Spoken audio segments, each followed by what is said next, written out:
Minutos, nós estamos iniciando, e iniciamos na semana passada, aliás, com a professora Itapotiara, sobre meio ambiente, espaços que são super importantes para que a gente coloque na pauta. Eu sei que tem gente que está me ouvindo agora naquela área do que sofreu um monte de alterações no Coatrac, o próprio, esqueci agora, uma área de preservação, Itapiracó, aquela região. Semana passada os ouvintes estavam falando que estavam colocando um cano com esgoto para dentro de onde foi um lago acima do Macro. Lembra aquela região ali? Na minha adolescência tinha gente por ali fazendo ainda, tomando banho. Inclusive muitas pessoas morreram afogadas ali naquele Sim. local. Tapatiara, bom dia. Bom dia Robson, bom dia a todos os ouvintes. Prazer estar mais uma vez aqui, mais uma quinta, né? Mais uma quinta-feira. Quinta-feira, a gente pode dizer de quinta-feira amarga de carnaval, sei lá, já é semana do carnaval, mas vamos falar de rios. Nós falamos que nós começaremos a falar. Há muitos rios, inclusive, tem uma turma, por exemplo, que está agora com 40, até 50 anos, que não sabe de uns rios por onde eu tomei banho. Rio do Laranjal, Rio Cururuca. Eu acho que o Cururuca agora é só uma fedentina. Então, esses rios, que rios são esses? O que, que a gente perdeu? O que fazer para tentar fazer com que esses rios... Será que tem como voltar esses rios? Como é que é isso, tecnicamente falando? Vamos lá, né, Robson? Essa semana eu sempre acompanho o teu programa e eu vejo que as pessoas elas falam muito de resíduos de lixo. E eu pensei justamente a gente começar a nossa conversa a partir desse ponto. Saber a partir de que momento esse lixo, esse resíduo destinado de uma forma incorreta, ela chega até esses pontos e como ele faz justamente com que esses corpos hídricos, esses rios, esses igarapés, que sempre foram muito conhecidos ou que hoje em dia a gente só ouve falar, acabem tendo esse destino.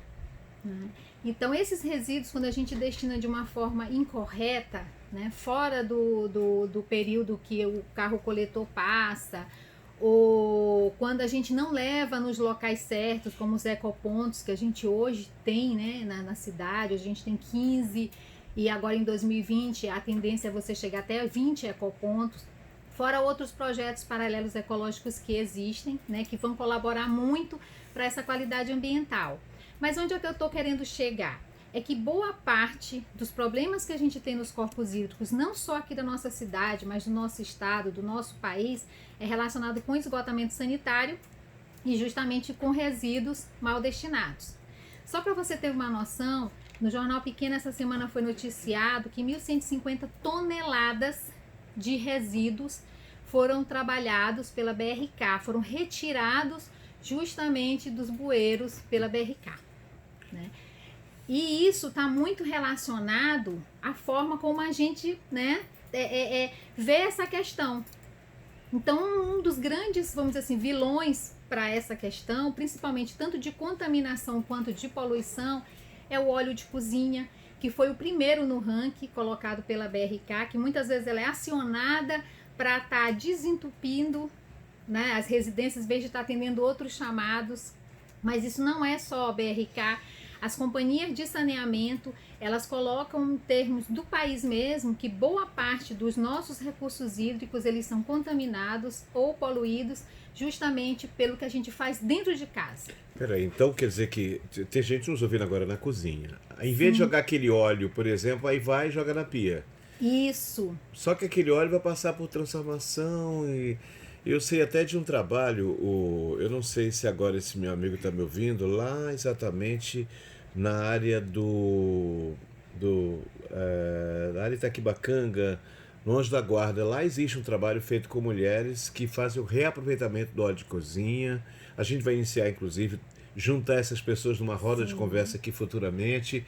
É, tem outro amigo meu que tem uma ONG que reaproveita, inclusive ele leva um vasilhame para as pessoas colocarem, depois ele recolhe. Quer dizer que esse material vai acabar gerando problemas daqui a pouco tempo.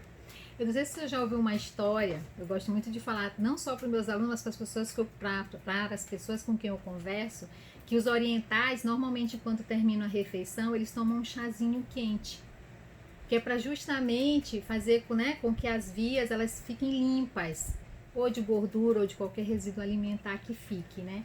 E é o mesmo princípio.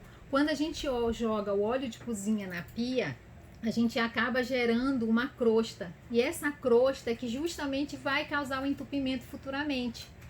E aí, às vezes, as pessoas pensam, mas a gente pode botar uma água quente, a gente pode botar um cloro, só que são esses elementos que vão prejudicar mais lá na frente, porque o esgotamento sanitário doméstico, ele não é feito para esse tipo de agressão.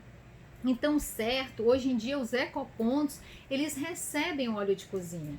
E eles, inclusive, se você visitar o site, né, da prefeitura ou informalmente, você vai ver que lá eles mostram quais são os ecopontos, inclusive da área do Itaquibacanga, vai ser inaugurada agora em 2020, lá acredito que é Vila Isabel, se eu não me engano, né? E lá eles aconselham, eles dão todo o direcionamento para que você pegue uma garrafa PET, toda vez que utilizar o óleo de cozinha, você deixe esfriar, coloque nessa garrafa e se dirija justamente a esses ecopontos. E lá existe uma bombona que vai justamente, você vai chegar lá e vai colocar esse óleo de cozinha nessa bombona. E bombona é um recipiente para a bombona é um recipiente coletor específico para essas questões. Então, assim, a gente tem tantos meios para evitar essa questão, porque quando eu falo de corpo hídrico, ela tem uma qualidade natural ambiental, né? A gente tem que entender que essas redes hídricas, elas estão dentro de uma bacia hidrográfica. Então, a gente fala muito assim, Rio Anil. Então, a gente tem a bacia hidrográfica do Rio Anil. A gente tem a bacia hidrográfica do Paciência. Então, a gente tem inúmeras bacias. A gente tem, em média, 12 bacias aqui dentro da Ilha do Maranhão. E ao longo do estado, a gente tem outras bacias hidrográficas. Então, às vezes, é uma muito próxima da outra. Então, a gente tem que entender que essa questão de territorialidade, da forma da bacia. Então, muitas vezes, eu tenho uma qualidade ambiental, mas em função do uso e ocupação do solo. O que é uso e ocupação do solo? São as minhas atividades humanas. Quais são as atividades humanas? Conjunto habitacional, uma escola, uma igreja, um cemitério, né? Uma indústria. Mesmo que eu tenha áreas mapeadas dentro de uma cidade, eu tenho que entender que essa bacia hidrográfica, ela tem um limite. Ela tem vamos dizer assim, uma capacidade de suporte. Então, por isso que eu tenho que ter muito cuidado com o esgotamento sanitário, por isso as estações de tratamento de efluentes, né? Que ela vem justamente para dar essa qualidade ambiental. E a questão também dos resíduos sólidos. E até o próprio sistema de drenagem também. Isso faz parte de da questão do saneamento básico. Você está falando aqui, eu estou aqui parando para tentar fazer um cálculo. Quantas latas de óleo uma família gasta? Nós temos uma população que passa de 1 milhão de pessoas. Quantas latas de óleo são derramadas agora, nesse momento? Porque quando terminar essa nossa conversa aqui, meu Deus, quantas as toneladas de óleo que são derramadas. E existe até uma pesquisa que o meu amigo fez lá exatamente naquela área e ele diz quanto a gente deixou de jogar no rio. É uma quantidade imensa que a gente não tem muita noção, a gente não percebe isso. Não consegue mensurar, né? Justamente por causa dessas atitudes que elas acabam sendo automáticas. Por isso que na educação ambiental a gente fala que tem o processo de conscientização e sensibilização. Então, tem pessoas que já têm um hábito já errado, né, que já atrás de muitos e muitos anos. Então, por isso que a gente diz que adulto, para frente, a gente sensibiliza. E as crianças, a gente usa o processo de conscientização, justamente em função de alguns vícios que a gente precisa estar alterando nessa geração que é mais adulta, né? Então vamos provocar o pessoal em casa? Vamos sim. Eu vou tentar localizar, eu acho que é o Marcos, não me recordo agora o nome dele, meu Deus, filho de um amigo muito querido do professor Otton Santos. Ele deve estar me ouvindo agora, eu gostaria que ele fizesse contato com a gente, ele está sempre acompanhando o programa, para que ele se juntasse numa conversa aqui, porque o objetivo de trazer Itapotiara aqui toda quinta-feira é que a gente exatamente, como o Repórter Difusor, ele é um programa que ele é de utilidade pública também, que é a nossa obrigação como veículo de comunicação, é uma concessão pública. Então, aí, a nossa ideia é de que a partir dessa conversa que a gente tem aqui, eu não quero que fique só numa conversa aqui que depois acabe. Vai até ficar em podcast, mas não é o suficiente. Os ouvintes podem acessar, eu estou gravando isso aqui, inclusive, em vídeo, para colocar em nossas redes. Não, o importante é que a gente possa agregar, que você que esteja nos ouvindo numa comunidade possa iniciar esse processo dessa consciência, essa mudança de consciência. Poxa, eu não sabia que nos ecopontos tem um local para coletar o óleo de cozinha. Não só óleo de cozinha, mas tem os resíduos volumosos, O sofás. que é? Volumosos. Volumosos, sofás, campina, essa parte que você faz a capina, desculpa, né? Até errei, a capina, restos de podas de árvores. Então você tem vidro, papelão, coisas que você não coloca no seu resíduo doméstico para o coletor passar e levar. Porque isso, inclusive, aumenta a vida útil do aterro. Quando um aterro é construído, um aterro sanitário, ele tem uma vida útil. Então, se tudo que a gente gerar, a gente jogar nesse ambiente, imagina quantos aterros sanitários a gente terá mais na frente. Então, se às vezes é complicado a gente implantar dá uma maior confusão, dá maior polêmica, porque ninguém quer ter um aterro sanitário. Mas nos Estados Unidos, no fundo da Google, a gente tem um aterro sanitário. Mas se a gente fizer uma pesquisa aqui no Brasil, quem quer morar próximo de um aterro sanitário? Nós tivemos problema. Vamos voltar rapidamente aqui. Nós tínhamos aqui, bem aqui na frente da gente, tinha lembra? O lixão, do Jaracati. Isso. Passou por aquele processo, foram colocar exatamente. Hoje é uma área totalmente. Pouca gente se lembra. Depois a gente foi para Ribeira. Isso. E aí começou a dar impacto o quê? Nos voos. Porque a presença das aves ali, os urubus, acabou gerando. Aí gerou outra dificuldade, eles estão agora lá em Rosário. Muita gente está nos ouvindo agora em Rosário. Muita gente, inclusive, questiona, né? Por que foi para lá, que negociação foi aquela. Nós tiramos de São Luís, mas levamos para outro local o problema, de alguma forma. Isso. A gente não tem como não conviver com aterro sanitário. O que tem que ser feito é que as regras, os projetos, eles sejam seguidos e aplicados da forma adequada. Isso passa exatamente por uma separação desse... Isso. Você sabe exatamente o que esse aterro sanitário vai receber. E se você tem a produção do chorume, lá tem uma camada que O que é chorume, para a gente entender? O chorume é aquela parte, vamos dizer, aquela parte líquida que é gerado pelo resíduo. Então, quando eu pego, às vezes as pessoas elas não entendem por que ela tem que lavar uma garrafa de água ou de refrigerante ou uma caixa de suco, que muitas vezes a pessoa não destina, mas vamos ser realistas, as pessoas às vezes misturam. E aí você tem o resíduo seco e o resíduo molhado. Então, quando você manda para o aterro, né, ou para um local que faz esse recolhimento, um aterro controlado, e você manda um resíduo molhado, quer queira ou não, quando aquele resíduo ele reage com o solo, com a gente chama de intempéries, né, a chuva e outros elementos, aquilo ali cria um líquido. E é esse líquido que muitas vezes, quando ele sofre esse processo de compactação, ele vai liberar. Então eu tenho que ter uma lagoa de chorume para que ela seja justamente tratada, que é aquele líquido com mau cheiro. Inclusive existem empresas aqui em São Luís que não tratam de forma adequadamente o seu resíduo, que quando a gente passa em locais públicos a gente vê aquele chorume escorrendo. Nada mais é do que justamente essa reação, é um processo de decomposição. Então, eu acho que tem alguém da SEMA nos ouvindo, o pessoal do Partido Verde, não sei o que, gente. Às vezes o discurso é muito bonito, mas na prática, de ações, e a gente vai colocar esses assuntos na pauta no futuro. Como é que está sendo tratado? Qual é a legislação que nós temos?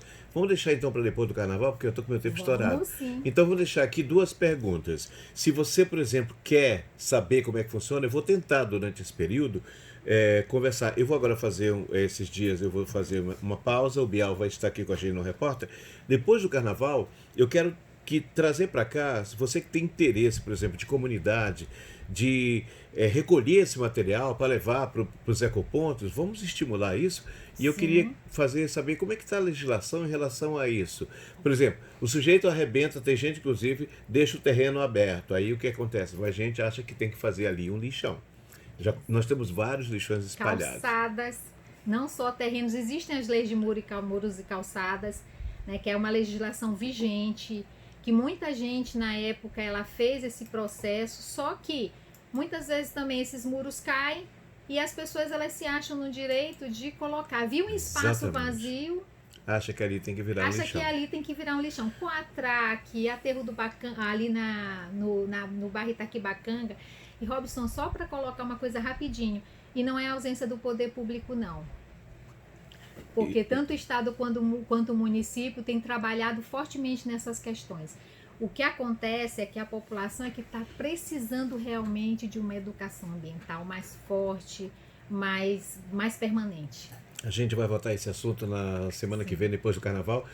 Um aluno atuando, a Beatriz, mandou beijos aqui. Muito obrigada. Oi, Ana, tudo bem? E um ouvinte dizendo, poderíamos juntar poder público, sociedade, etc., academia, nossas forças, adotar um rio da cidade. Está falando de revitalização, Laurent. Eu acho que, eu não sei se é Laurent, é francês, essa palavra de origem francesa, não sei se chamei de Laurent ou Laurent. Tem gente aqui se manifestando, muita gente se manifestando. Olha, queremos vocês se manifestando numa conversa boa, né? Ele está falando aqui do necrochorume, que é lá dos cemitérios. Que é um assunto interessantíssimo, Puxa, Robson. então eu tive tem muita uma aluna coisa. que eu orientei há um tempo lá numa universidade e é um assunto extremamente interessante e curioso, que as pessoas muitas vezes elas não dão importância porque está relacionado com a morte, mas é uma atividade que também gera impacto. Já tem gente querendo oferecer material que não sabe onde coloca. Olha, a gente vai ter um programa bem diferente aqui na quinta-feira que vem, na outra quinta. Tem gente querendo saber onde é que joga o material, está recolhendo. Então eu vou aqui colocar uma missão impossível aqui para o Arthur localizar exatamente. É uma ONG, não estou me lembrando agora o nome da ONG, que recolhe esse material. Eles deixam, inclusive, onde você quiser, eles deixam lá um coletor para que você depois faça recolhido. Sim. Eu acho que assim a gente começa de um forma bom bem trabalho. prática e tal. E Robson, só para dar uma fechadinha, lembrar para as pessoas que essa parte da responsabilidade socioambiental, ela parte da gente. E que a gente não espere só que o poder público leve essas questões, mas a gente também tem que se deslocar. Não é querendo comparar o Brasil com a Europa ou com outros países, mas na Europa as pessoas já têm essa cultura de ir. Sustentabilidade dá trabalho porque você sai dessa rotina, né, de dizer assim, não, porque me dá trabalho ir até um ecoponto. Mas é o nosso papel enquanto cidadão. A gente tem que parar e pensar nisso, porque eu vi rapidinho também, porque é muita coisa legal. Eu vi um documento da ONU que diz que até 2050, daqui a 30 anos, o planeta ele vai estar nos seus finalmente. Robson. E não é sensacionalismo, não. Documentos reunidos de vários cientistas, pesquisadores do mundo inteiro. O esgotamento do próprio planeta, da nossa Terra. Exatamente. A nossa casa. Tá pertinho, né? Tá pertinho. Até a semana que vem. Até semana que vem. Muito obrigada. Nós vamos no intervalo, voltamos já já.